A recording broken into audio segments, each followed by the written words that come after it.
News, ಇದು ಎಲ್ಲರಂತಲ್ಲ. ಆತ್ಮೀಯ ವೀಕ್ಷಕರೇ, ನಿಮ್ಮೆಲ್ಲರಿಗೂ ಸ್ವಾಗತವನ್ನು ಮಾಡಿ. ಬಹುತೇಕ ರಾಜ್ಯದ ಶಿಕ್ಷಣ ವ್ಯವಸ್ಥೆಯಲ್ಲಿ ಬಂದಾಗ ದಕ್ಷಿಣ ಕನ್ನಡ ಜಿಲ್ಲೆ ಶಿಕ್ಷಣ ವ್ಯವಸ್ಥೆಯಲ್ಲಿ ಅತ್ಯಂತ ಪ್ರಸಿದ್ಧಿಯನ್ನು ಪಡೆದಂಥದ್ದು, ಖ್ಯಾತಿಯನ್ನು ಪಡೆದಂಥದ್ದು, ಜನಮಾನಸದಲ್ಲಿರುವಂಥದ್ದು ಮೂಡುಬಿದಿರೆಯ ಮೋಹನ್ ಆಳ್ವಾಸ್ ಶಿಕ್ಷಣ ಸಂಸ್ಥೆ. ಇದು ರಾಜ್ಯದಲ್ಲಿಯೇ ಕನ್ನಡ ಮಾಧ್ಯಮದಲ್ಲಿ ನಂಬರ್ 1 ಶಾಲೆಯಾಗಿ ಮಾಧ್ಯಮಿಕ ಶಿಕ್ಷಣ ವ್ಯವಸ್ಥೆಯಾಗಿ ಕಂಡುಕೊಂಡಿದೆ. ಸರ್ಕಾರ ಕೂಡ ಸಾಕಷ್ಟು ಪುರಸ್ಕಾರವನ್ನು ಕೊಡ್ತಾ ಇದೆ. ಜೊತೆಗೆ ಸಾರ್ವತ್ರಿಕವಾಗಿ ಪ್ರಶಂಸೆಗಳು ಹರಿದು ಬರ್ತಾ ಇದೆ. ಕಾರಣ, ಉಚಿತವಾಗಿ ಅತ್ಯಂತ ಪ್ರಾಮಾಣಿಕವಾಗಿ ಉತ್ತಮ ಗುಣಮಟ್ಟದ ಶಿಕ್ಷಣವನ್ನು ಕೊಡುವಲ್ಲಿ ಮೋಹನ್ ಆಳ್ವಾಸ್ ಅವರು ತಮ್ಮ ಶಿಕ್ಷಣ ವ್ಯವಸ್ಥೆಯನ್ನು ಇಡೀ ರಾಜ್ಯಕ್ಕೆ, ರಾಷ್ಟ್ರಕ್ಕೆ ಪ್ರಸರಪಡಿಸಿದ್ದಾರೆ. ಜೊತೆಗೆ ಶಿಕ್ಷಣ ವ್ಯವಸ್ಥೆ ಅಂದ್ರೇನು, ಶಿಕ್ಷಣದ ಪದ್ಧತಿ ಹೇಗಿರಬೇಕು, ಶಿಕ್ಷಣ ಪ್ರಸಾರ ಹೇಗಿರಬೇಕು, ಗುಣಮಟ್ಟದ ಶಿಕ್ಷಣ ಹೇಗಿರಬೇಕು, ಎಂಥ ಉಪನ್ಯಾಸಕರಿರಬೇಕು, ಎಂಥ ಶಿಕ್ಷಕರಿರಬೇಕು, ಕಟ್ಟಡ ಹೇಗಿರಬೇಕು, ಪರಿಸರ ಹೇಗಿರಬೇಕು, ಮೈದಾನಗಳು, ಇಡೀ ಶಿಕ್ಷಣದ ವ್ಯವಸ್ಥೆ, ಶಿಕ್ಷಣ ಸಂಸ್ಥೆ ಎತ್ತ ಸಾಗಿದೆ, ಎತ್ತ ಸಾಗಬೇಕು ಅನ್ನೋದಕ್ಕೆ ಸ್ಪಷ್ಟವಾದಂಥ ಉದಾಹರಣೆ, ಬೆಸ್ಟ್ ಉದಾಹರಣೆ ಅಂದರೆ ಮೋಹನ್ ಆಳ್ವಾಸ್ ಶಿಕ್ಷಣ ಸಂಸ್ಥೆ. ಇವತ್ತು ನಮ್ಮ ಜೊತೆಗೆ ಇದ್ದಾರೆ ಮೋಹನ್ ಆಳ್ವಾಸ್ ಸಾಹೇಬರು, ಚೇರ್ಮನ್ರು ಶಿಕ್ಷಣ ಸಂಸ್ಥೆದು. ನಿಮ್ಮೆಲ್ಲರ ಪರವಾಗಿ ಅವ್ರನ್ನ ಹೃತ್ಪೂರ್ವಕವಾಗಿ ಸ್ವಾಗತವನ್ನು ಮಾಡ್ತೀವಿ ಸರ್. ನಮಸ್ಕಾರ. ಒಂದು ಹಂತದ ನಿಮ್ಮ ಪರಿಚಯ. ನಾನು ಡಾಕ್ಟರ್ ಎಂ ಮೋಹನ್ ಆಳ್ವಾ ಅಂತ. ನಾವು ಮೂಡುಬಿದಿರೆಯವರು. ನಾವು ಆರೋಗ್ಯ ಕ್ಷೇತ್ರದಲ್ಲಿ ಮತ್ತು ವಿದ್ಯಾ ಕ್ಷೇತ್ರದಲ್ಲಿ ನಮ್ಮ ಕೆಲಸ ನಡೀತಾ ಇದೆ. ನಾನೊಬ್ಬ ವೈದ್ಯನಾಗಿ ಬಂದು ಸಾಮಾನ್ಯ ಒಂದು ಕ್ಲಿನಿಕನ್ನು ಹಾಕಿ ಆಮೇಲೆ ಮೂಡುಬಿದಿರೆಗೆ ಅಗತ್ಯ ಇರುವಂಥ ಆರೋಗ್ಯದ ಒಂದು ಆಳ್ವಾಸ್ ಹೆಲ್ತ್ ಸೆಂಟರ್ ಎಂಬ 150 ಬೆಡ್ಡಿನ ಸುಸಜ್ಜಿತ ಆಸ್ಪತ್ರೆ ಮಾಡಿ ಮುಂದೆ 1995ರಿಂದ ವಿದ್ಯಾಕ್ಷೇತ್ರಕ್ಕೆ ಬಂದವ. ವಿದ್ಯಾಕ್ಷೇತ್ರದಲ್ಲಿ ಬಂದು ಹಂತ ಹಂತವಾಗಿ ಈಗ ವಿದ್ಯಾಕ್ಷೇತ್ರಕ್ಕೆ ಬಂದು ಸುಮಾರು 22,000 ಮಕ್ಕಳು ಈಗ ನಮ್ಮಲ್ಲಿದ್ದಾರೆ. ಇಲ್ಲಿ ಅದರಲ್ಲಿ 20,000 ಮಕ್ಕಳು ವಸತಿ ನಿಲಯದಲ್ಲಿ ಇದ್ದುಕೊಂಡು ಇರುವಂಥವರು. ಇದರಲ್ಲಿ ಪ್ರಾಥಮಿಕ ಶಿಕ್ಷಣ, ಪ್ರೌಢ ಶಿಕ್ಷಣದ ಕನ್ನಡ ಮಾಧ್ಯಮ, ಇಂಗ್ಲೀಷ್ ಮಾಧ್ಯಮ, CBSE, ICSE 4 ಸಿಸ್ಟಮ್ ಇದ್ದುಕೊಂಡು 6,500 ಮಕ್ಕಳು ಅದರಲ್ಲಿದ್ದಾರೆ. ಆಮೇಲೆ ಪದವಿ ಪೂರ್ವ ಕಾಲೇಜಿಗೆ ಹೋಗುವಾಗ ಸೈನ್ಸ್, ಕಾಮರ್ಸ್, ಆರ್ಟ್ಸ್ ಅದರಲ್ಲಿ NCERT ಸಿಲೆಬಸ್ ಮತ್ತು CET, ನೀಟ್, JEE, ನಾಟ, NDA ಮತ್ತು CA, CS, CLAT, civil service ಈ ಎಕ್ಸಾಮ್ಸ್ಗಳನ್ನೆಲ್ಲ ಪೂರಕ ಎಕ್ಸಾಮ್ಗಳನ್ನು ಕೂಡ ತರಬೇತಿಕೊಂಡು ಮಾಡಿಕೊಂಡು ಪದವಿ ಪೂರ್ವ ಶಿಕ್ಷಣದಲ್ಲಿ ಸುಮಾರು 6,000ಕ್ಕೂ ಮಿಕ್ಕಿದ ವಿದ್ಯಾರ್ಥಿಗಳಿದ್ದಾರೆ. ಮತ್ತು ಇನ್ನು UG ಪ್ರೋಗ್ರಾಮ್ಗೆ ಬಂದರೆ Mangaluru university, Rajiv Gandhi university, Visvesvaraya technology university, law university ಮತ್ತು ಅಗ್ರಿಕಲ್ಚರ್ ಯೂನಿವರ್ಸಿಟಿ 5 ಯೂನಿವರ್ಸಿಟಿಗಳ ಅಡಿಯಲ್ಲಿ ನಮ್ಮದು UG PG ಪ್ರೋಗ್ರಾಮ್ಗಳು ನಡೀತಾ ಇದ್ದುಕೊಂಡು ಅಲ್ಲೂ ಕೂಡ ಒಂದು ಸುಮಾರು 8,000ದಷ್ಟು ವಿದ್ಯಾರ್ಥಿಗಳು ಅದರಲ್ಲಿ ಇದ್ದುಕೊಂಡು ಸುಮಾರು 22,000 ವಿದ್ಯಾರ್ಥಿಗಳು ನಮ್ಮ ಇಡೀ ಆವರಣದೊಳಗೆ ಇದ್ದಾರೆ. ಇದು ನಮ್ಮ ಇಡೀ ಇರುವಂಥ ವಿದ್ಯಾಕ್ಷೇತ್ರ. ಸರ್, ಇಲ್ಲಿ ಒಂದು ಪ್ರಶ್ನೆ ಬರ್ತಿದೆ. ತಾವು ಒಬ್ಬರು ವೈದ್ಯರು, ಇವತ್ತು ಮೆಡಿಕಲ್ ಕಾಲೇಜ್ಗಳನ್ನು ತೆಗೆದು ಹಣ ಮಾಡುವಂಥ ವ್ಯವಸ್ಥೆ, ಇವತ್ತು ಶಿಕ್ಷಣ ಅಂದ್ರೇ ಮಾರಾಟದ ಕೇಂದ್ರ ಆಗಿದೆ, ವಾಣಿಜ್ಯೀಕರಣ ಆಗಿದೆ. ಇಂಥ ವ್ಯವಸ್ಥೆಯಲ್ಲಿ ಉಚಿತವಾಗಿ ಶಿಕ್ಷಣ ಕೊಡುವಲ್ಲಿ ನೀವು ಪ್ರೇರಕ ಶಕ್ತಿಯಾಗಿದ್ದೀರಿ. ಯಾಕೆ ಶಿಕ್ಷಣ ವ್ಯವಸ್ಥೆಯನ್ನೇ ಮಾಡಬೇಕು, ಶಿಕ್ಷಣ ಸಂಸ್ಥೆಗಳನ್ನೇ ಯಾಕೆ ತೆಗಿಬೇಕು, ಇದು ಹೇಗೆ ನಿಮ್ಮ ಪ್ರೇರಣೆ? ನೋಡಿ, ನಾವು ಅದು ದೇವರ ನಿಯಮದಂತೆ ಮತ್ತು ನಾವು ಮೆಚ್ಚಿಕೊಂಡು 2 ಭಾಳಷ್ಟು ಮೌಲ್ಯಾಧಾರಿತ 2 ಕ್ಷೇತ್ರಗಳನ್ನ ನಾನು ಹಿಡ್ಕೊಂಡದ್ದು. ಒಂದು ಆರೋಗ್ಯ ಕ್ಷೇತ್ರ, ಮತ್ತೊಂದು ವಿದ್ಯಾಕ್ಷೇತ್ರ. ಇವತ್ತು ಆರೋಗ್ಯ ಕ್ಷೇತ್ರ ಮತ್ತು ವಿದ್ಯಾಕ್ಷೇತ್ರ ಎಂಬುದು ಭಾಳಷ್ಟು ಒಂದು ಮೌಲ್ಯಾಧಾರಿತವಿದ್ದಂಥ 2 ಕ್ಷೇತ್ರಗಳು. ಯಾವುದು ಕ್ಷೇತ್ರಗಳು ಕಳಪೆ ಆದರೂ ಕೂಡ ಈ 2 ಕ್ಷೇತ್ರಗಳು ಇವತ್ತು ನಮ್ಮ ಸಮಾಜದಲ್ಲಿ ಕಳಪೆ ಆಗಬಾರ್ದು. ಇದು ಎಂದೂ ಒಂದು ವ್ಯಾಪಾರೀಕರಣಕ್ಕೆ ಹೋಗಬಾರ್ದು. ಇದರ ಎಥಿಕ್ಸ್, ಇದರ ಮೌಲ್ಯಗಳನ್ನು ಬಿಟ್ಟು ಈ ಕ್ಷೇತ್ರಗಳು ಇರಬಾರ್ದು ಎಂಬ ನಾನು ವಾದಿಸುವ. ಇಂಥ ಸಂದರ್ಭದಲ್ಲಿ ಒಂದು ಸರ್ಕಾರಿ ಚಿಂತನೆ ಇದೆ, ಒಂದು ಪ್ರೈವೇಟ್ ಚಿಂತನೆ ಎಂಬುದಿದೆ. ಸರ್ಕಾರಿ ಚಿಂತನೆಯಲ್ಲೂ ಕೂಡ ಆರೋಗ್ಯ ಕ್ಷೇತ್ರದಲ್ಲಿ ಬೇಕಾದಷ್ಟು ಕೆಲಸ ಆಗಿದೆ.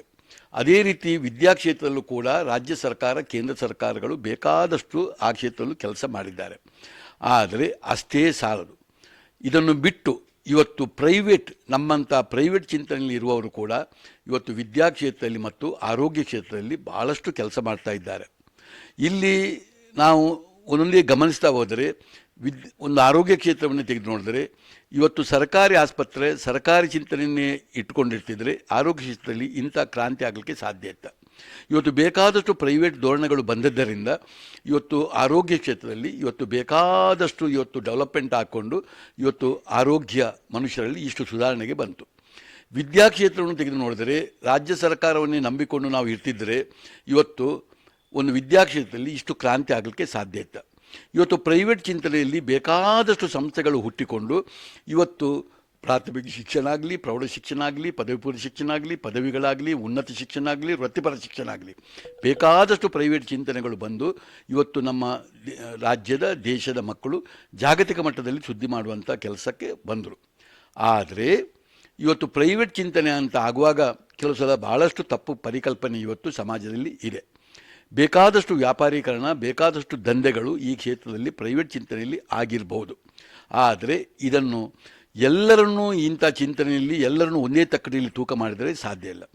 ಇವತ್ತು ಇದನ್ನು ಸಂಪೂರ್ಣ ಕಂಟ್ರೋಲ್ ಮಾಡಲಿಕ್ಕೆ ಇರಬೇಕಾದ್ದು ಸರ್ಕಾರ ಸರಿಯಾದ ಚಿಂತನೆ ಮಾಡಿಕೊಂಡು ಇಂಥ ಪ್ರೈವೇಟ್ ಚಿಂತನೆಯನ್ನು ನಮ್ಮ ದಾರಿ ತಪ್ಪದಾಗಿ ನೋಡಿಕೊಳ್ಬೇಕಾದ್ದು ಅವರ ಧರ್ಮ.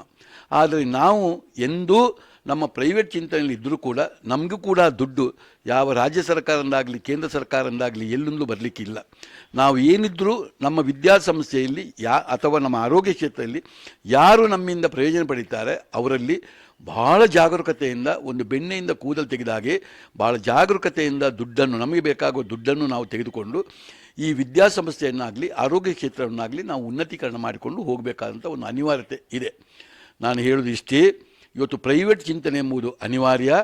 ಆದರೆ ಅದನ್ನು ಸಂಪೂರ್ಣ ಅದು ನಮ್ಮ ದಾರಿ ತಪ್ಪದ ಹಾಗೆ ಅದನ್ನು ಸಂಪೂರ್ಣ ಹತೋಟಿಗೆ ತರಬೇಕಾದ್ದು ಇಲಾಖೆ ಮತ್ತು ಸರ್ಕಾರ ಇದ್ದುಕೊಂಡು ಇದನ್ನು ಮಾಡಿಕೊಂಡು ಇವತ್ತು ಎಲ್ಲವನ್ನು ಒಂದು ತಕ್ಕಡಿಯಲ್ಲಿ ತೂಕ ಮಾಡಬಾರ್ದು, ಇದನ್ನು ಸ್ವಲ್ಪ ನೋಡಿಕೊಂಡು ಹೋಗಬೇಕು ಎಂಬುದೇ ಕರ್ತವ್ಯ.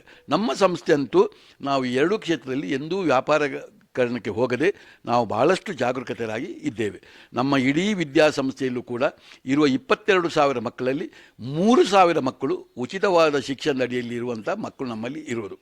ಅದು ಕಲಿಕೆಯಲ್ಲಿರುವಂಥ ಸಾಧನೆ ಮಾಡುವ ಮಕ್ಕಳಿರ್ಬೋದು, ಇವತ್ತು ಕ್ರೀಡಾ ಕ್ಷೇತ್ರದಲ್ಲಿ ಸಾಧನೆ ಮಾಡುವ ಮಕ್ಕಳಿರ್ಬೋದು, ಇವತ್ತು ಸಾಂಸ್ಕೃತಿಕ ಕ್ಷೇತ್ರದಲ್ಲಿ ಭಾಳಷ್ಟು ಸಾಧನೆ ಮಾಡುವ ವಿದ್ಯಾರ್ಥಿಗಳಿರ್ಬೋದು, ಇನ್ನು ಕನ್ನಡ ಮಾಧ್ಯಮದಲ್ಲಿ ಓದುವಂಥ ಮಕ್ಕಳಿರ್ಬೋದು, ಇನ್ನು ಅಂಗನ್ಯೂನ್ಯತೆ ಇದ್ದಂಥ ಮಕ್ಕಳಿರ್ಬೋದು, ಇನ್ನು ಪರಿಶಿಷ್ಟ ಜಾತಿಯಲ್ಲಿ ಒಂದು 7 ವರ್ಗ ಇಂಥ 7 ಜನಾಂಗದ ಮಕ್ಕಳನ್ನು ನಾವು ಅವರನ್ನು ಕೂಡ ಉಚಿತ ಶಿಕ್ಷಣ ಅಡಿಯಲ್ಲಿ ತಂದು ಮುಖ್ಯ ವಾಹಿನಿಗೆ ಹೋಗುವ ಕೆಲಸವನ್ನು ನಾವು ಮಾಡ್ತಾ ಇದ್ದೇವೆ. ಸರ್, ಸಾಮಾನ್ಯ ಒಬ್ಬ ವೈದ್ಯರಾಗಿ ಏನೂ ಇಲ್ಲದೆ ಇಷ್ಟೊಂದು ಸಾಧನೆ ಮಾಡಲಿಕ್ಕೆ ಹೇಗೆ ಸಾಧ್ಯ ಅಂತ? ಅದಕ್ಕೆ ಮುಖ್ಯ ಕಾರಣ ನಾವು ತೆಗೆದುಕೊಂಡಂಥ ವಿಷಯ ನಮ್ಮ ಮನಸ್ಸುಗಳು. ನಮ್ಮ ಬದುಕಿನಲ್ಲಿ ನಾವು ಏನಾಗಬೇಕು ಎಂಬ ಸ್ಪಷ್ಟತೆ ಇದು ಬೇಕು. ಇದು ಇದ್ದಾಗ ನಮಗೆ ಇದನ್ನು ಮಾಡಲಿಕ್ಕೆ ಏನೂ ಕಷ್ಟ ಇಲ್ಲ. ಇದು ಫ್ಯಾಷನಾಗಿ ಮಾಡಿದಂಥ ನಮ್ಮ ಮನೋಧರ್ಮ ಅಲ್ಲ, ಇದನ್ನು ನಾವು ಪ್ಯಾಷನಾಗಿ ಒಂದು ಬದ್ಧತೆಯಿಂದ ಇದೆಲ್ಲವೂ ನಮ್ಮ ಜೀವನದ ಅವಿಭಾಜ್ಯ ಅಂಗವಂತೆ ನಾವು ಸೇರಿಕೊಂಡವರು. ಉದಾಹರಣೆಗೆ ನಮ್ಮ ಗುರುಗಳು, ನನ್ನ ಗುರುಗಳಾಗಿರುವಂಥ ಧರ್ಮಾಧಿಕಾರಿಯವರು, ಧರ್ಮಸ್ಥಳದ ಕಾವಂದರು, ಈಗ ಅವರು ಇಡೀ ಯಾವ ರೀತಿ ಬದುಕಬೇಕು, ಯಾವ ರೀತಿಯ ನಾವೊಂದು ಪ್ರೈವೇಟ್ ಚಿಂತನೆ ಇರಬೇಕು ಎಂಬುದನ್ನು ನಮ್ಮ ಇಡೀ ಲೋಕಕ್ಕೆ ತೋರಿಸಿಕೊಟ್ಟವರು. ನಾನು ಅವರ ಅಪ್ಪಟ ಒಬ್ಬ ಶಿಷ್ಯ. ನಾನು ಆ ಗುರುಗಳನ್ನು ಇಟ್ಟುಕೊಂಡು ಇವತ್ತು ನಮ್ಮಿಂದ ಆಗುವ ಕೆಲಸವನ್ನು ಕೂಡ ನಮ್ಮ ಬದುಕಿನಲ್ಲಿ ವೀರೇಂದ್ರ ಹೆಗ್ಡೆ ಅವರು, ಹೌದು, ನಾವು ಆ ಹೆಸರನ್ನು ನಾವು ಹೇಳೋದಿಲ್ಲ, ಯಾಕೆಂದರೆ ನಮ್ಮ ಬಾಯಲ್ಲಿ ನಾವು ದೇವರ ಹೆಸರನ್ನು ಹೇಳೋದಿಲ್ಲ, ನಾವು ಕಾವಂದರು ಅಂತ ಹೇಳೋದು. ಹಾಗೆ ಈಗ ಅಂಥ ವ್ಯಕ್ತಿಯ ಒಂದು ಬದುಕು ಹೇಗಿದೆ ಅಂತೇಳಿ ನಮಗೆ ಸ್ಪಷ್ಟತೆ ಇದೆ. ಈಗ ಅವರ ಮಾರ್ಗದರ್ಶನದಲ್ಲಿ ನಮ್ಮ ವಿದ್ಯಾಸಂಸ್ಥೆಯಲ್ಲೂ ಕೂಡ ಹಾಗೆ ನಾವು ಪ್ರೈವೇಟ್ ಚಿಂತನೆಯಲ್ಲೂ ಹೇಗೆ ಮಾಡಬೇಕು ಎಂಬ ನಮ್ಮ ಸ್ಪಷ್ಟತೆ ಇದೆ. ಇದು ಸಾಧ್ಯ ಯಾಕೆ ಇಲ್ಲ? ಅಂಥ ಮನಸ್ಸು ಬೇಕು, ಅಂಥ ಬದ್ಧತೆ ಬೇಕು, ಅಂಥ ಸಮಾಜದ ಪರಿಕಲ್ಪನೆ ಬೇಕು. ಅದಿದ್ದರೆ ಇದನ್ನು ಮಾಡಲಿಕ್ಕೆ ಏನೂ ಕಷ್ಟ ಇಲ್ಲ. ಸರ್, ಇದರ ಜೊತೆಗೆ ಆಳ್ವಾಸ್ ನುಡಿಸಿರಿ ಈ ಕಲ್ಪನೆ ಹೇಗೆ ಬಂತು? ಇದು ಹೇಗೆ ನಡೆದು ಇಷ್ಟೆಲ್ಲ ನಿನ್ನೆ ನಾವು ನೋಡಿದ್ವಿ, ಸುಮಾರು 500 ವಿದ್ಯಾರ್ಥಿಗಳು ಬಂದು ತಮ್ಮ ಏನು ಪ್ರತಿಭೆಗಳನ್ನು ಪ್ರದರ್ಶನ ಮಾಡ್ತಾರೆ. ಇದರ ಮೂಲಕ ಪ್ರಚಾರ ಇಡೀ ರಾಜ್ಯದಲ್ಲಿ ತಗೊಂಡ್ರ ಅದು, ಅಥವಾ ನಿಮ್ಮ ಶೈಕ್ಷಣಿಕ ವ್ಯವಸ್ಥೆಯಲ್ಲಿ ಇದು ಅನುಕೂಲಕರ ಅಂತ ಮಾಡಿದ್ರ, ಅಥವಾ ಸಾಂಸ್ಕೃತಿಕ ಲೋಕಕ್ಕೆ ನಾವೇನಾದ್ರು ಕೊಡಬೇಕು ಅಂತ ಮಾಡಿದ್ರ, ಏನು? ಇದು ಇಷ್ಟೇ, ಎದುರಿನ ವ್ಯಕ್ತಿಗಳು ಅವರವರ ಮನೋಧರ್ಮಕ್ಕೆ ಅನುಗುಣವಾಗಿ ಅವರವರ ಆಲೋಚನೆ ಮಾಡೋದು ತಪ್ಪಲ್ಲ. ಆದರೆ ಅದನ್ನು ಆಲೋಚನೆ ಮಾಡುವಂಥ ವ್ಯಕ್ತಿಯೂ ಕೂಡ ಅಂಥ ಧೋರಣೆಯವರು ಬೇಕು. ಈಗ ಒಂದು ಆನೆಯನ್ನು ಒಬ್ಬ ಕುರುಡ ನೋಡುವಾಗ ಅವನಿಗೆ ಅದು ಯಾವುದನ್ನು ನಾವು ಮುಟ್ಟಿದ ಅದನ್ನು ನೋಡಿಕೊಂಡು ಆನೆ ಹೀಗಿದೆ ಅಂತ ಹೇಳ್ತಾನೆ. ಅದೇ ರೀತಿ ಇವತ್ತು ನಮ್ಮ ಆಳ್ವಾಸ್ ಸಂಸ್ಥೆಯನ್ನು ನೀವು ಯಾವ್ಯಾವ ರೀತಿ ಇದನ್ನು ಒಬ್ಬ ಪ್ರಚಾರಕರ್ತರು ಹೇಳ್ಬೋದು, ಒಬ್ಬ ಅವರ ಲಾಭದಾಯಕವಾಗಿ ಅವರು ಮಾಡಲಿಕ್ಕೆ ಬಂದದ್ದು, ಅವರು ವ್ಯಾಪಾರಕ್ಕೆ ಬಂದದ್ದು ಹೇಳ್ಬೋದು, ಅಥವಾ ಅವರು ಇಲ್ಲ ಇಂಥ ಕೆಲಸವನ್ನು ಮಾಡೋದು ಇದೊಂದು ಅದ್ಭುತ ಅಂತಲೂ ಹೇಳ್ಬೋದು. ಇದು ಏನು ಕೇಳಿದ್ರೆ ಇಲ್ಲಿ ನನಗೆ ಸ್ಪಷ್ಟತೆ ಇದೆ.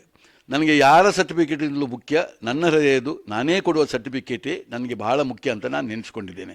ಯಾಕಂತ ಹೇಳಿದ್ರೆ ಇವತ್ತು ನಮಗೆ ಸ್ಪಷ್ಟತೆ ಇದೆ, ನಮ್ಮ ಬದುಕಿನಲ್ಲಿ ಹೀಗಿರಬೇಕು, ನಮ್ಮ ವಿದ್ಯಾಭ್ಯಾಸದಲ್ಲಿ ಹೀಗಿರಬೇಕು ಅಂತ. ಈಗ ನಾವು ನೋಡಿ ಇಡೀ ನಮ್ಮ ದೇಶದ ಬಗ್ಗೆ ನಾವು ಹೇಳ್ತೇವೆ. ದೇಶದಲ್ಲಿ 144 ಕೋಟಿ ಜನಸಂಖ್ಯೆ ಇದೆ. ಇಂಥ ಜನಸಂಖ್ಯೆ ಜಗತ್ತಿನ ಯಾವ ದೇಶದಲ್ಲೂ ಇಲ್ಲ. ಇದು ನಂಬರ್ 1 ಸ್ಥಾನದಲ್ಲಿ ನಾವು ಇದ್ದೇವೆ. ಇದರಲ್ಲೂ ಕೂಡ ಯುವ ಸಂಪತ್ತು ಎಂಬುದು ಬಹಳ ಮುಖ್ಯ. ಈಗ 1ನೇ ವರ್ಷದಿಂದ 25 ವರ್ಷದ ನಡುವಿನಲ್ಲಿ 52 ಕೋಟಿ ಮಕ್ಕಳು ವಿದ್ಯಾರ್ಥಿಗಳು ನಮ್ಮ ದೇಶದಲ್ಲಿ ಇದ್ದಾರೆ. ಆಯಿತು, ಇನ್ನು ನಮ್ಮ ಇರುವಂಥ ನಮ್ಮ ಬೇರೆ ಬೇರೆ ರೀತಿಯ ಸಂಪತ್ತುಗಳನ್ನು ನಾವು ಆಲೋಚನೆ ಮಾಡಿದರೆ ಇವತ್ತು ಇದು ಸಮಾಜಮುಖಿ ಆಗಬೇಕಾದರೆ ನಾವು ಆ ಮಕ್ಕಳನ್ನು ಮುಖ್ಯವಾಗಿ ಗುರಿಯಾಗಿಟ್ಟುಕೊಂಡು ನಾವು ಮಾತಾಡಬೇಕು. ಹೀಗಿರುವಾಗ ನಮ್ಮ ಸಾಂಸ್ಕೃತಿಕವನ್ನು ತೆಗೀರಿ. ನಮ್ಮ ಸಾಂಸ್ಕೃತಿಕವಂಥ ಬದುಕನ್ನು ತೆಗೆದು ನೋಡಿದರೆ ಇವತ್ತು ಅದು ಬಹಳ ಒಳ್ಳೆಯ ಮನಸ್ಸನ್ನು ನಮಗೆ ಕಟ್ಟಲಿಕ್ಕಿರುವಂಥ ಒಂದು ಕ್ಷೇತ್ರ. ಇದು ನಮ್ಮ ಪೂರ್ವಜರು ಕಾಲಕಾಲದಲ್ಲಿ ಬೇಕಾದಷ್ಟು ಶಾಸ್ತ್ರೀಯ ಮತ್ತು ಜಾನಪದದ ಕಲೆಗಳಲ್ಲಿ ಇವತ್ತು ಕೊಟ್ಟಿದ್ದಾರೆ. ಈ ರೀತಿ ಆಲೋಚನೆ ಮಾಡಿದರೆ ಈ ಕಲೆಗಳನ್ನೆಲ್ಲ ಒಮ್ಮೆ ಅವಲೋಕಿಸಿ.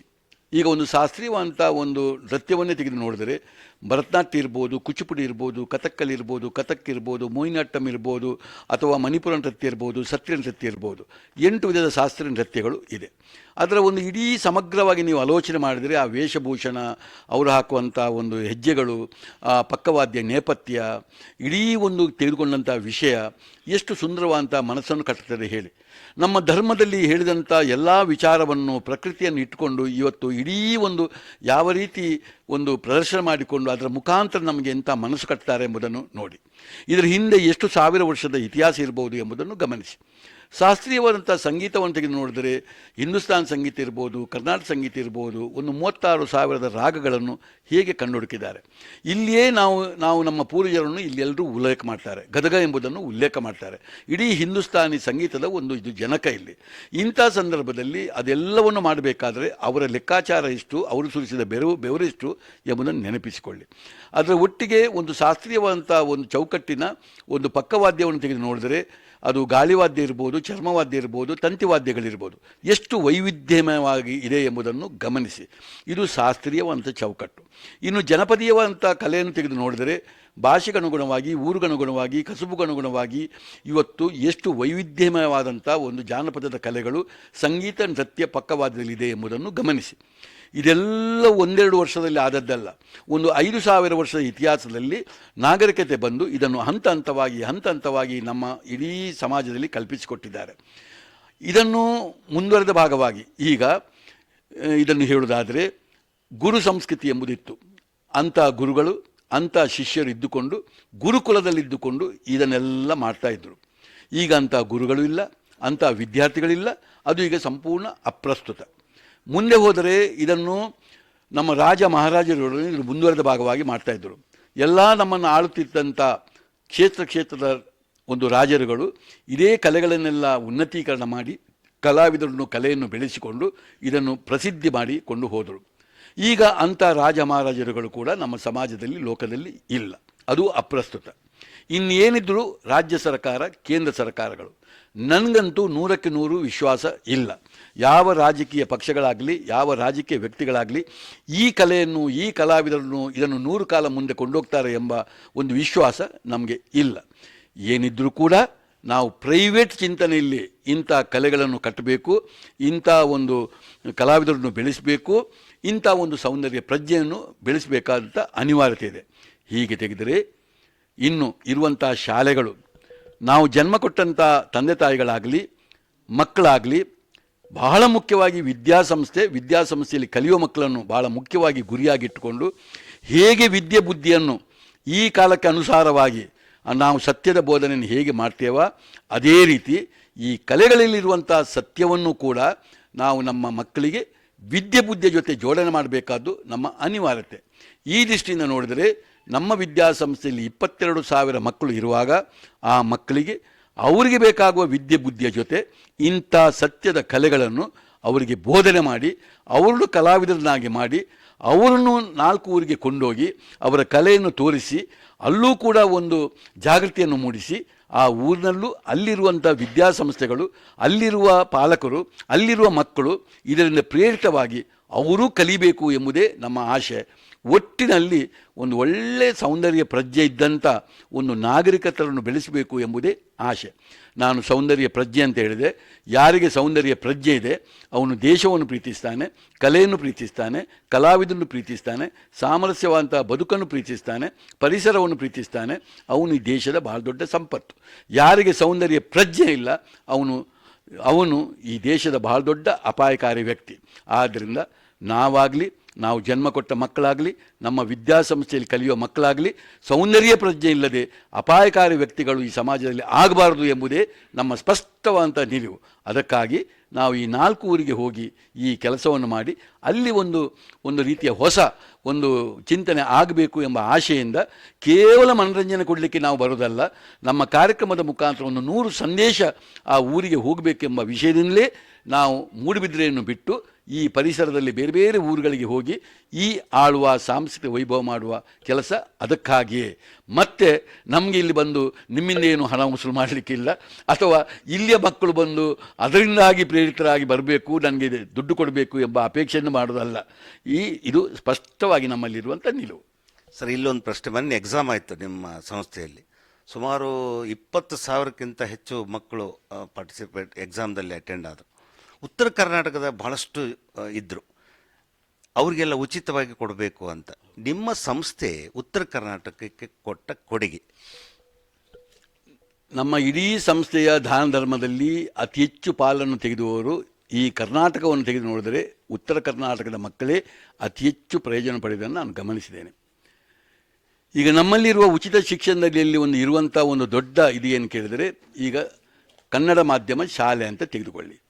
ಈ ಕನ್ನಡ ಮಾಧ್ಯಮ ಶಾಲೆ ನಮ್ಮಲ್ಲಿ 100ಕ್ಕೆ 100 ಸಂಪೂರ್ಣ ಉಚಿತವಾಗಿದ್ದುಕೊಂಡು ಯಾವ ದುಡ್ಡನ್ನು ತೆಗೆದುಕೊಳ್ಳದೆ ಎಲ್ಲರೂ ವಸತಿ ನಿಲಯದಲ್ಲಿ ಇದ್ದುಕೊಂಡು ಅವರ ವಿದ್ಯಾಭ್ಯಾಸ ಇರ್ಬೋದು, ಅವರ ವಸತಿಯಲ್ಲಿರುವ ಊಟೋಪಚಾರಗಳಿರ್ಬೋದು, ಅವರ ಬೋಧನಾ ವಿಧಾನಗಳಿರ್ಬೋದು, 1 ವರ್ಷಕ್ಕೆ 1.5 ಲಕ್ಷದಷ್ಟು ರೂಪಾಯಿ ಒಂದು ಮಕ್ಕಳ ಮೇಲೆ ಖರ್ಚಾಗ್ತದೆ.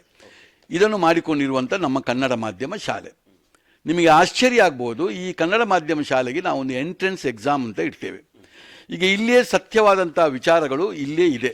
ಇಡೀ ನನ್ನ ಹತ್ರ ಪಟ್ಟಿ ಇದೆ, ಯಾವ್ಯಾವ ಜಿಲ್ಲೆಯಿಂದ ಎಷ್ಟೆಷ್ಟು ಜನ ಬರ್ತಾರೆ ಏನು ಅಂತೇಳಿ ಇಲ್ಲಿ ಸಂಪೂರ್ಣ ನನ್ನ ಹತ್ರ ಪಟ್ಟಿದೆ.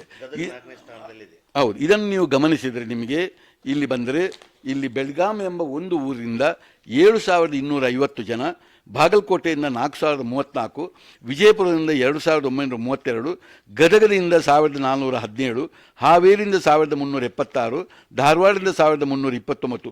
ಹೀಗೇ ಮುಂದೆ ಬಂದು ನಮ್ಮ ಬುದ್ಧಿವಂತರ ದಕ್ಷಿಣ ಕನ್ನಡ ಜಿಲ್ಲೆಯಿಂದ 32 ಜನ, ಉಡುಪಿಯಿಂದ 12 ಜನ ಅಪ್ಲಿಕೇಶನ್ ಹಾಕಿ ಒಟ್ಟು 22,874 ಜನ ಅಪ್ಲಿಕೇಶನ್ ಹಾಕಿದ್ದು ಮಾತ್ರ ಅಲ್ಲ, ಇದರಲ್ಲಿ 20,000ಕ್ಕೂ ಮಿಕ್ಕಿದ ಮಕ್ಕಳು ಅಲ್ಲಿ ಬಂದು ಪರೀಕ್ಷೆ ಬರೆದಿದ್ದಾರೆ. ಪರೀಕ್ಷೆ ಬರೆದುಕೊಂಡು ಇದರಲ್ಲಿ ಸಿಲೆಕ್ಟ್ ಆಗ್ತಾರೆ.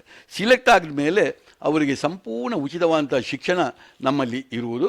ಅವರು 6ನೇ ತರಗತಿಯಿಂದ 6, 7, 8, 9, 10 ಓದಿ ಅಲ್ಲೂ ಕೂಡ ಉತ್ಕೃಷ್ಟವಾದಂಥ ಮಾರ್ಕನ್ನು ತೆಗೆದು PUCಯಲ್ಲೂ ಅವರಿಗೆ ಉಚಿತ ದತ್ತು ಸ್ವೀಕಾರ ಹಾಕಿಕೊಂಡು PUCಯಲ್ಲೂ ಫಸ್ಟ್ ಇಯರ್ ಸೆಕೆಂಡ್ ಇಯರ್ ಮುಗಿಸಿ ಪೂರಕ ಎಕ್ಸಾಮ್ಗಳಲ್ಲೂ ಸರಿಯಾದ ಟ್ರೈನಿಂಗ್ ಆಗಿ ಭಾಗವಹಿಸಿ ಅದರ ಮುಖಾಂತರ ಕನ್ನಡ ಶಾಲೆಗಳಿಗೆ ಇಟ್ಟಂಥ ಮೀಸಲಾತಿ ನೀಟ್ನಲ್ಲಿ ಅಥವಾ CETಯಲ್ಲಿ ಅವರು ಪ್ರವೇಶ ಪಡೆದು ಮುಂದೆ ಭಾಳ ಅದ್ಭುತವಾದಂಥ ಸಾಧನೆ ಮಾಡೋದನ್ನು ನಾನು ಗಮನಿಸಿದ್ದೇನೆ. ಅದಕ್ಕಾಗಿಯೇ ಈ ಭಾಗದಿಂದ ಅಲ್ಲಿ ಹೆಚ್ಚು ಜನ ಬರ್ತಾರೆ. ಇದನ್ನು ನೋಡುವಾಗ ನಿಮಗೆ ಏನು ಅನಿಸ್ತದೆ ಹೇಳಿ? ಉತ್ತರ ಕರ್ನಾಟಕದ ಜನರು ಹೇಗೆ ತಗೊಳ್ತಾರೆ ಇದರ ಪ್ರಯೋಜನ ಅಂತೇಳಿ. ನಮ್ಮಲ್ಲಿರುವ 750 ಮಕ್ಕಳು ಕನ್ನಡ ಮಾಧ್ಯಮದಲ್ಲಿ ಸುಮಾರು 80% ಮಕ್ಕಳು ಎಲ್ಲಿಂದ ಕೇಳಿದರೆ ಈ ಉತ್ತರ ಕರ್ನಾಟಕ. ಇನ್ನು ಸಾಂಸ್ಕೃತಿಕವಾಗಿ ತೆಗೆದು ನೋಡಿದ್ರು ಕೂಡ ನಮ್ಮ ಒಂದು ಮಲ್ಲಕಂಬವನ್ನು ತೆಗೀರಿ. ಮಲ್ಲಕಂಬ ಈ ಜಾಗದ ಒಂದು ಕಲೆ ಅದು. ಇದನ್ನು ನಾನು ಸ್ವಲ್ಪ ಬಹಳಷ್ಟು ಕಲಾತ್ಮಕವಾಗಿ ಮಾಡಿಕೊಂಡು ಈಗಿನ ಕಾಲಕ್ಕೆ ಅದನ್ನು ಜೋಡಣೆ ಮಾಡಿಕೊಂಡು ಒಂದು ದೇಶೀಯ ಮಟ್ಟದಲ್ಲಿ ಜಾಗತಿಕ ಮಟ್ಟದಲ್ಲಿ ಸೈ ಹೇಳುವಾಗ ಅದನ್ನು ತಂದಿದ್ದೇವೆ. ಹೌದು, ಅಲ್ಲಿರುವ 120 ಮಕ್ಕಳು ಅದರಲ್ಲಿದ್ದಾರೆ ಮಲ್ಲಕಂಬದ ನಮ್ಮ ಒಂದು ಇದರಲ್ಲಿ. ಅದು ಎಲ್ಲ ಮಕ್ಕಳು ಕೂಡ ಎಲ್ಲರೂ ಕೂಡ ಈ ಉತ್ತರ ಕರ್ನಾಟಕದ ಮಕ್ಕಳೇ ಅದರಲ್ಲಿ ಇರುವುದು ಎಂಬುದನ್ನು ತಾವುಗಳು ಗಮನಿಸಬೇಕು. ಇನ್ನು ನಮ್ಮ ಇರುವಂಥ ಬೇರೆ ಬೇರೆ ಕಲಿಕೆಯಲ್ಲಿ ಇರ್ಬೋದು ಅಥವಾ ಬೇರೆ ಬೇರೆ ವಿಚಾರದಲ್ಲಿ ಇರ್ಬೋದು, ಈ ಉತ್ತರ ಕರ್ನಾಟಕದ ಜನಗಳು ಬಹಳಷ್ಟು ಜನರು ಇಲ್ಲಿ ನಮ್ಮ ಪ್ರಯೋಜನ ಪಡೆಯುವರು. ಅದಕ್ಕಿಂತಲೂ ಮೊದಲು ನೀವು ಗದಗದವರಾದರೆ ನಾನು ನೆನಪು ಮಾಡೋದಷ್ಟೇ, ನನಗೇನು ಅದರ ಬಗ್ಗೆ ನನಗೆ ಸರ್ಟಿಫಿಕೇಟ್ ಬೇಡ. ಹಿಂದೆ ಒಂದು 10 ವರ್ಷ ಹಿಂದೆ ಭಾಳ ದೊಡ್ಡ ನೆರೆ ಇಲ್ಲಿ ಬಂದದ್ದು ನಿಮಗೆ ಗೊತ್ತುಂಟು. ಹೌದು, ಇಂಥ ನೆರೆ ಬಂದಾಗಲೂ ಕೂಡ ಇವತ್ತು ಯಡಿಯೂರಪ್ಪರವರು ನಮ್ಮನ್ನೆಲ್ಲ ಕರೆದು ಹೇಳಿದರು, ನೀವು ಇದಕ್ಕೆಲ್ಲ ದೊಡ್ಡ ಸಹಕಾರ ಮಾಡಬೇಕು ಅಂತ. ನಾವೊಂದು ತೀರ್ಮಾನ ಮಾಡಿದೆವು. ಅದು ಕೂಡ ಧರ್ಮಾಧಿಕಾರಿಯವರು ಅವರ ಮಾರ್ಗದರ್ಶನದಲ್ಲಿ ಒಂದು ತೀರ್ಮಾನ ಆಯಿತು. ಅವರು ಕೂಡ ನಾವು ಏನಾದರೂ ಮಾಡಬೇಕು ಅಂತ ನೆನೆಸ್ಕೊಂಡು ಒಂದು 100ಕ್ಕೂ ಮಿಕ್ಕಿದ ಮನೆಯನ್ನು ಈ ಊರಿಗೆ ಬಂದು ಧರ್ಮಸ್ಥಳದ ಧರ್ಮಾಧಿಕಾರಿಯವರು ಕಟ್ಟಿದರು. ಅದೇ ಸಮಯದಲ್ಲಿ ನನ್ನ ಮತ್ತೊಬ್ಬರು ಗುರುಗಳಾದಂಥ ನಿತ್ಯ ವಿನಯ ಹೆಗ್ಡೆಯವರಿದ್ದರು. ಅವರು ನಾವು ಒಟ್ಟಿಗೆ ಮಾತಾಡಿಕೊಂಡೆವು. ನಾವು ಸರ್ಕಾರಕ್ಕೆ ದುಡ್ಡು ಕೊಟ್ಟುಕೊಂಡು ಆ ಸಾಗರಕ್ಕೆ ಹೋಗಿ ದುಡ್ಡು ಬೀಳುವುದರಿಂದ ನಾವು ಕೊಡುವಂಥ ದುಡ್ಡನ್ನು ನಾವೇ ಹೋಗಿ ಅಲ್ಲಿ ಪ್ರತ್ಯಕ್ಷವಾಗಿ ಏನಾದರೂ ಮಾಡಿ ಅದನ್ನು ನಮ್ಮ ಕಣ್ಣಾರೆ ನೋಡಿಕೊಂಡು ಅದರ ಸುಖ ಪಡೆಯುವುದು ಒಳ್ಳೆಯದಲ್ವಾ ಅಂತ ತೀರ್ಮಾನ ಮಾಡಿದೆವು. ನನಗೆ ನಮ್ಮ ಅನುಭವ ನಮ್ಮ ಹತ್ರ ಇತ್ತು. ಅದೇ 1 ವರ್ಷದ ಹಿಂದೆ ಗುಜರಾತ್ನಲ್ಲಿ ದೊಡ್ಡ ಭೂಕಂಪ ಆಯಿತು. ಭೂಕಂಪ ಆಗುವಾಗಲೂ ನಾವು ಆಳ್ವಾಸ್ ಸಂಸ್ಥೆಯ 100 ಮಕ್ಕಳು ಹೋಗಿ 1 ತಿಂಗಳು ಕಾಲ ಅಲ್ಲಿ ಇದ್ದುಕೊಂಡು ಸ್ವಚ್ಛತಾ ಕಾರ್ಯದಲ್ಲಿ ಮತ್ತು ಎಲ್ಲವಲ್ಲಿ ತೊಡಗಿಸಿಕೊಂಡು ನಾವು ಬಂದವರು. ಹಾಗಿರುವಾಗ ನಾವು ನಮ್ಮ 100 ಮಕ್ಕಳನ್ನ ಹಿಡ್ಕೊಂಡು ಇಲ್ಲಿ ದೋಂಟರಾಚಾರ್ಯ ಸ್ವಾಮೀಜಿಯವರು, ನಮ್ಮ ಶ್ರೀಲಿಂಗ ಮಹಾಸ್ವಾಮೀಜಿಯವರಿದ್ದರು. ಅವ್ರ ಹತ್ರ ಕೇಳಿದಾಗ ಅವರು ಭಾಳ ಸಂತೋಷದಿಂದ ಒಪ್ಪಿಕೊಂಡು ನೀವು ಒಬ್ಲಾಪುರದಂಥ ಒಂದು ಜಾಗವನ್ನು ಆಯ್ಕೆ ಮಾಡಿ ನಮ್ಗೆ ಕೊಟ್ಟರು. ನಾವಲ್ಲಿ ಬಂದು ಎಲ್ಲ ಸ್ವಚ್ಛತಾ ಕಾರ್ಯಗಳನ್ನೆಲ್ಲ ಮಾಡಿ ಒಂದು 5 ಎಕರೆ ಜಾಗವನ್ನು ತೆಗೆದುಕೊಂಡು ಅದರಲ್ಲಿ 28 ಮನೆಗಳನ್ನು, ಒಬ್ಬೊಬ್ಬರಿಗೆ 25 ಸೆನ್ಸ್ ಜಾಗವನ್ನು ಇಟ್ಟುಕೊಂಡು 28 ಮನೆಗಳನ್ನು ಆ ಕಾಲದಲ್ಲಿ 5 ಲಕ್ಷ ರೂಪಾಯಿ ಖರ್ಚು ಮಾಡಿಕೊಂಡು, ಸರಾಸರಿ 5 ಲಕ್ಷ ರೂಪಾಯಿ ಖರ್ಚು ಮಾಡಿಕೊಂಡು ಮನೆಯನ್ನು ಕಟ್ಟಿಕೊಟ್ಟಿದ್ದೆವು. ಬಹಳ ಸಂತೋಷ ಆಗಿತ್ತು. ಅದರ ಉದ್ಘಾಟನಾ ಸಮಾರಂಭಕ್ಕೆ ನಮ್ಮ ವಿನಯ್ ಹೆಗ್ಡೆಯವರು, ನಾನು, ಅದರೊಟ್ಟಿಗೆ ಸಂತೋಷ್ ಹೆಗ್ಡೆಯವರು ಕೂಡ ಬಂದು ಅದನ್ನು ಅದನ್ನು ಉದ್ಘಾಟನೆ ಮಾಡಿ ನಾವು ಹೋದದ್ದು. ಇದು ಒಂದು ನಾನು ಹೇಳಿದ್ದು. ಅಂತಿಂತೂ ಈ ಉತ್ತರ ಭಾಗದ ಜನರು, ಭಾಳಷ್ಟು ಜನರು ನಮ್ಮ ವಿದ್ಯಾಸಂಸ್ಥೆಯಲ್ಲಿ ನಮ್ಮ ತುಂಬ ಸವಲತ್ತುಗಳನ್ನು ಪಡೆದಿದ್ದಾರೆ. ನನಗೂ ಭಾಳ ಖುಷಿ. ಸರಿಯಾದ ವ್ಯಕ್ತಿಗಳಿಗೆ ಹೋಗಿದೆ, ಸರಿಯಾದ ರೀತಿಯಲ್ಲಿ ಅವರು ಸ್ಪಂದನೆ ಕೊಟ್ಟಿದ್ದಾರೆ. ಅವರು ಲೋಕದಲ್ಲಿ ಭಾಳಷ್ಟು ಮಾನ್ಯತೆಯನ್ನು ಪಡೆದದ್ದು ನನಗೆ ಸಂತೋಷ ಕೊಟ್ಟಿದೆ. ಕೊನೆಯದಾಗಿ ಒಂದು ಕೇಳ್ತೇನೆ, ಇವತ್ತು ಏನಾದ್ರು ಬೆಳಿಬೇಕು ಆದರೆ ಅದು ಶೈಕ್ಷಣಿಕವಾಗಿ, ಸಾಮಾಜಿಕವಾಗಿ, ರಾಜಕೀಯವಾಗಿ ಯಾವುದೇ ಹಂತದಲ್ಲಿ ಕೂಡ ಏನೋ ಸಾಧನೆ ಮಾಡಬೇಕಾದ್ರೆ ಸರ್ಕಾರದ ಸಹಾಯ, ರಾಜಕಾರಣಿಗಳ ಸಹಾಯ ಇಲ್ಲದೆ ಏನೂ ಮಾಡೋಕ್ಕಾಗೋದಿಲ್ಲ. ಒಂದು ಪ್ರಶಸ್ತಿಗಳು ಕೂಡ ಅವ್ರಿಗೆ ಬೆನ್ನು ಹತ್ತಬೇಕು. ಒಂದು ಸಂಸ್ಥೆಗೆ ಏನಾದ್ರು ಅನುದಾನ ತರಬೇಕಾದ್ರೂ ಅವ್ರು ಬೆನ್ನು ಹತ್ತಬೇಕು. ಎಲ್ಲವನ್ನೂ ಕೊಡಬೇಕು. ನೀವು ಭ್ರಷ್ಟರಾಗದೇ ಇದ್ದರೂ ಅವ್ರನ್ನ ಭ್ರಷ್ಟರನ್ನು ಮಾಡಬೇಕು ಅಂಥ ಒಂದು ವ್ಯವಸ್ಥೆ ಇವತ್ತು. ಬೆನ್ನು ಹತ್ತಿ ನಮ್ಮ ಸಾಧನೆಯನ್ನು ನಾವು ಮಾಡಬೇಕು. ನೀವು ರಾಜಕಾರಣಿಗಳಿಗೂ ಕೇರ್ ಮಾಡೋದಿಲ್ಲ, ಸ್ವಾಮೀಜಿಗಳಿಗೂ, ಅಂದರೆ ಹೀಗೆ ಸರ್ಕಾರಕ್ಕೂ ಡೋಂಟ್ ಕೇರ್. ಇವ್ರನ್ನ ವಿರೋಧ ಮಾಡಿ, ಅಥವಾ ವಿರೋಧ ಅಲ್ಲ, ನೆಗ್ಲೆಕ್ಟ್ ಮಾಡಿ, ಅಥವಾ ಯಾಕೆ ಬೇಕು ಅಥವಾ ಅವ್ರು ಬೇಡ ಅಂದ್ಕೊಂಡು ಅವರನ್ನು ದೂರಿಟ್ಟು ಇಷ್ಟು ಸಾಮಾಜಿಕ ಹತ್ತಿರ ಆಗಿ, ಶೈಕ್ಷಣಿಕವಾಗಿ, ವೈದ್ಯಕೀಯವಾಗಿ, ಸಾಮಾಜಿಕವಾಗಿ ಎಲ್ಲ ಕ್ಷೇತ್ರಗಳಲ್ಲೂ ಬೆಳವಣಿಗೆ ಹಂತ ಹೇಗೆ ಸಾಧ್ಯ? ನಾನು ಎಂದೂ ರಾಜಕೀಯ ಪಕ್ಷಗಳನ್ನು ನಾನು ದ್ವೇಷ ಮಾಡಿಕೊಂಡು ಹೋಗುವುದಿಲ್ಲ. ಯಾವತ್ತೂ ನಾವು ಹಾಲು ನೀರಿನ ಸಂಬಂಧದಾಗೆ ಏನೇ ಆಗಲಿ ಪ್ರಜಾಪ್ರಭುತ್ವದಲ್ಲಿ ಬಂದಂಥ ಯಾವುದೇ ಪಕ್ಷಗಳಿರ್ಬೋದು, ಯಾರೇ ಮುಖ್ಯಮಂತ್ರಿಗಳಿರ್ಬೋದು, ಅವರೊಟ್ಟಿಗೆ ನಾವು ಸೇರಿಕೊಂಡು ಇರಬೇಕಾದ್ದು ನಮ್ಮ ಕರ್ತವ್ಯ. ಆದರೆ ನಮಗೆ ಸ್ಪಷ್ಟತೆ ಬೇಕು. ನಾವು ರಾಜಕೀಯವಾಗಿ ನಾವು ಬಲಿಪಶು ಆಗಬಾರ್ದು ಎಂಬುದೇ ನಮ್ಮ ಚಿಂತನೆ. ಮತ್ತು ನಾವು ಎಲ್ಲವನ್ನೂ ರಾಜಕೀಯ ಪಕ್ಷದಲ್ಲಿ ಯಾಕೆ ನಿರೀಕ್ಷೆ ಮಾಡಬೇಕು ಎಂಬ ಮತ್ತೊಂದು ಪ್ರಶ್ನೆ, ಅಥವಾ ಅದರ ಕೃಪಾಪೋಷಿತವಾಗಿರುವ ಅದರ ಇಲಾಖೆಗಳೊಟ್ಟಿಗೆ ನಾವು ಯಾಕೆ ಅದನ್ನೇ ನಂಬಿಕೊಂಡು ಇರಬೇಕು ಅಂತ. ಹಾಗಾದರೆ ನಮ್ಮ ಪ್ರೈವೇಟ್ ಚಿಂತನೆಗೆ, ನಮ್ಮ ಬದುಕಿಗೆ ಏನೋ ಒಂದು ಬೆಲೆ ಇಲ್ವಾ? ಅದು ಯಾಕೆ ಪ್ರತಿಯೊಂದು ಸಮಾಜಮುಖಿ ಕೆಲಸ ಎಂಬುದು ಸರ್ಕಾರವೇ ಮಾಡಬೇಕು, ಇಲಾಖೆಯೇ ಮಾಡಬೇಕು? ಯಾಕೆ ಹಾಗೆ ನೆನೆಸಬೇಕು? ನಮ್ಮ ಬದುಕಿನಲ್ಲಿ ನಮ್ಮ ದೇವರು ಕೊಟ್ಟಂಥ ಏನು ನಮ್ಮಲ್ಲಿ ಸಂಪತ್ತಿದೆ ಅದನ್ನು ಇಟ್ಕೊಂಡು ನಾವು ಯಾಕೆ ಸಮಾಜದ ಮುಖಿ ಕೆಲಸ ಮಾಡಬಾರ್ದು?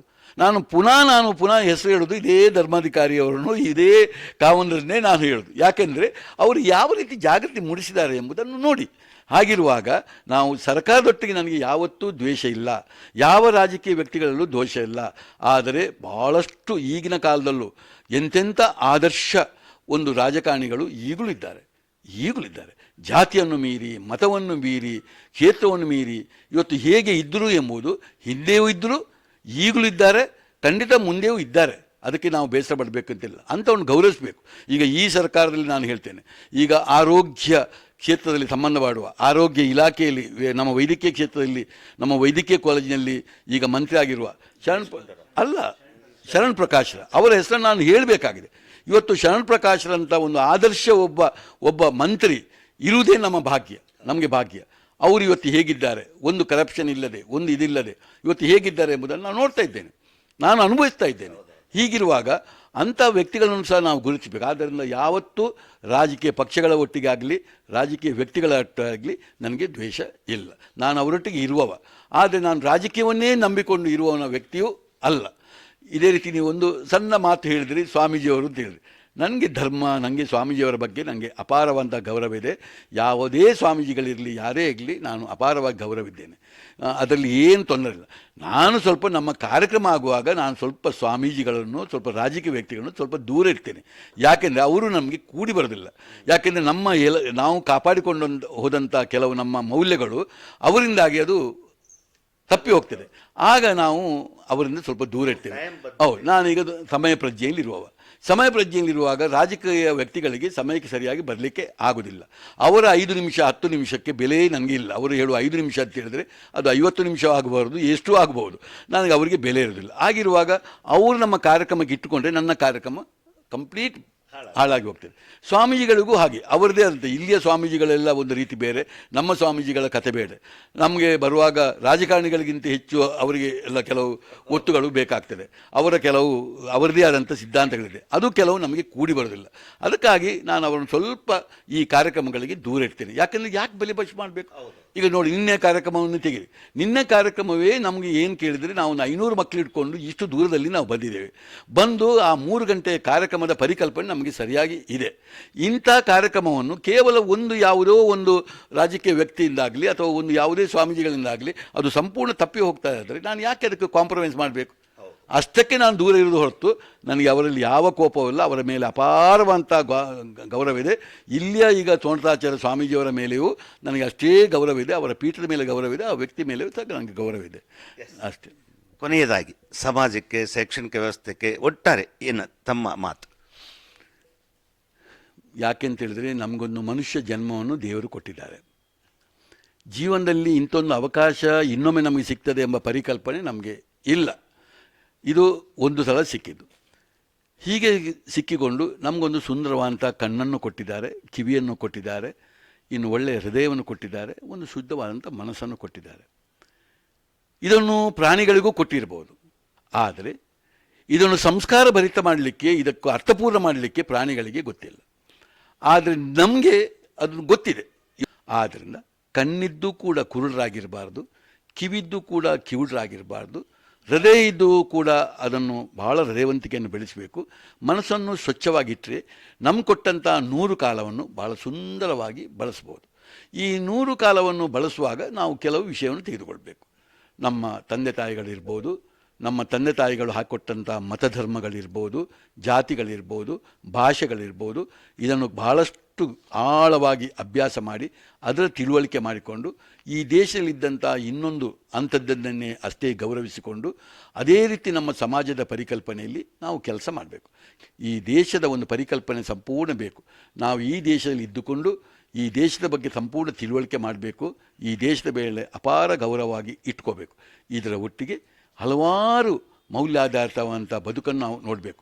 ಸಮಯ ಪ್ರಜ್ಞೆ ಇರ್ಬೋದು, ಸೌಂದರ್ಯ ಪ್ರಜ್ಞೆ ಇರ್ಬೋದು, ಪರಿಸರದ ಪ್ರೀತಿ ಇರ್ಬೋದು, ಸಹಬಾಳ್ವೆ ಇರ್ಬೋದು, ಸಾಮರಸ್ಯವಂತ ಬದುಕು ಇರ್ಬೋದು. ಇದೆಲ್ಲ ಹಲವಾರು ರೀತಿಯ ಪರಿಕಲ್ಪನೆಗಳಿದೆ.